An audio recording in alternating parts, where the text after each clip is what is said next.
Hola, vamos a seguir aprendiendo la palabra de Dios. En Colosenses capítulo 2, versículo 13 dice la Biblia: y a vosotros, estando muertos en pecados y en la incircuncisión de vuestra carne, os dio vida juntamente con él, perdonándoos todos los pecados, anulando el acta de los decretos que había contra nosotros, que nos era contraria, quitándola de en medio y clavándola en la cruz, y despojando a los principados y a las potestades, los exhibió públicamente, triunfando sobre ellos en la cruz. ¿Qué nos habla acá la palabra de Dios en Colosenses? Nos habla cosas muy interesantes.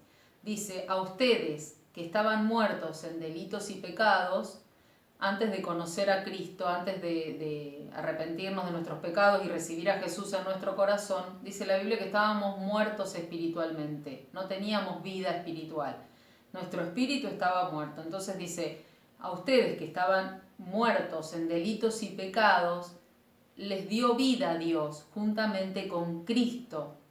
Y dice que había un acta de los decretos que nos era contraria.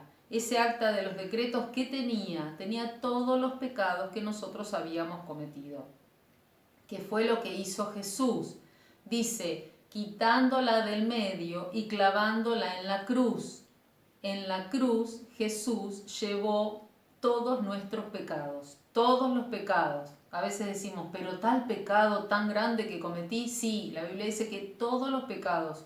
Jesús murió en la cruz para perdonar todos nuestros pecados. Dice la Biblia que Él por nosotros se hizo pecado, para que la justicia de Dios actuara sobre Él y no sobre nosotros. Él es nuestro sustituto.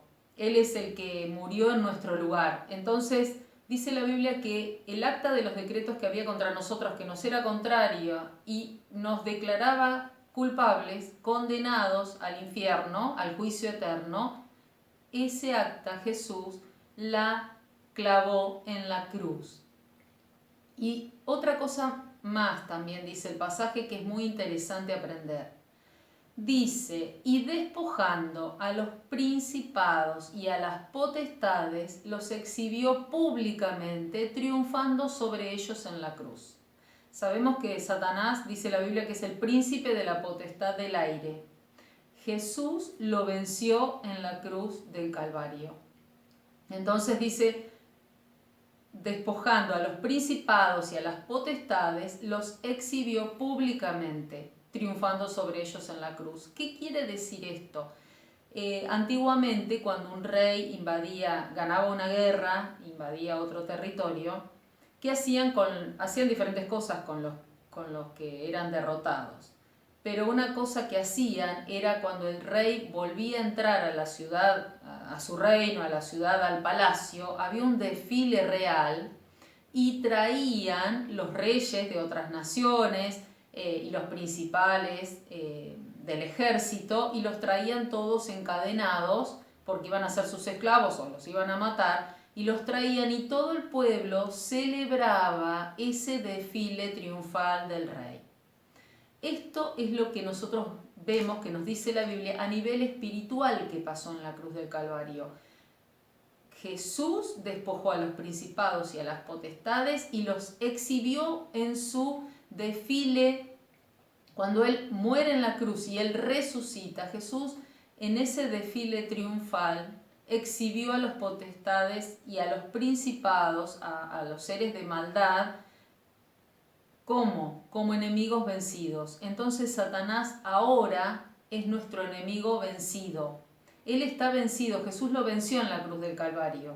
Ahora, ¿sigue operando para tentarnos y para hacernos mal? Sí, pero dice la Biblia que Él está vencido. Entonces, ¿nosotros cómo podemos hacer para vencer a Satanás en nuestras vidas? Bueno, tenemos que obedecer a Cristo. Y de esta manera nosotros nos vamos a someter a Dios. Dice la Biblia: someteos pues a Dios, resistid al diablo y huirá de vosotros. Entonces, hay algo que tenemos que hacer nosotros, que es someternos a Dios. El someternos a Dios implica que vamos a obedecer su palabra, que vamos a ser obedientes a lo que Dios quiere, que nos vamos a apartar del pecado. Vamos a dejar atrás nuestra vieja manera de vivir. Dice, resistid al diablo, y tenemos una promesa, que es que él va a huir. Él viene para hacernos mal, pero si nosotros estamos obedeciendo a Dios, lo resistimos en el nombre de Jesús, resistimos ese ataque del diablo sobre nuestras vidas, ya sea a nivel espiritual, a nivel mental, a nivel almático, a nivel cuerpo, resistimos en el nombre de Jesús a Satanás, dice la Biblia que él tiene que huir, él se va a ir. Esta es una promesa que tenemos de Dios para nuestras vidas. ¿Qué es lo que tenemos que hacer nosotros? Someternos a Dios, obedecerle en todo, no tener ninguna puerta abierta para que Satanás gane acceso a nuestras vidas. Entonces, obedecemos a Dios, resistimos a Satanás, lo echamos fuera de nuestras vidas, le ordenamos que deje de molestarnos y dice la Biblia que él se tiene que ir. Esta es la promesa que tenemos, que disfrutamos, y como cristianos tenemos que aprender en esta nueva vida, que es la nueva vida cristiana, cómo nos tenemos que conducir todos los días de nuestra vida para tener victorias sobre nuestras vidas y también victorias sobre nuestras familias, para que Satanás no gane lugar ni en nuestras vidas ni en nuestras familias. Señor, te damos gracias por tu palabra, gracias porque tu palabra nos enseña, Señor, nos abre el entendimiento porque podemos comprender realidades espirituales profundas, Señor, pero que tienen una aplicación práctica para nuestras vidas. Te damos gracias, Jesús, por el sacrificio que hiciste en la cruz del Calvario. Te damos gracias porque venciste a Satanás, Señor, y ahora nosotros podemos en tu nombre vencerlo, Señor. Te damos muchas gracias. Gracias por ser tus hijos, gracias por la obra, Señor, poderosa que tú hiciste en la cruz del Calvario. Te bendecimos y te alabamos. Te pido que bendigas cada persona, Señor, que se siente mal o que se siente triste o agobiada o cansada. Señor, te pido que tú estés dándoles nuevas fuerzas, Señor, las fuerzas que vienen de ti, de tu presencia, Señor. Gracias por tu gran amor. En el nombre de Jesús. Amén.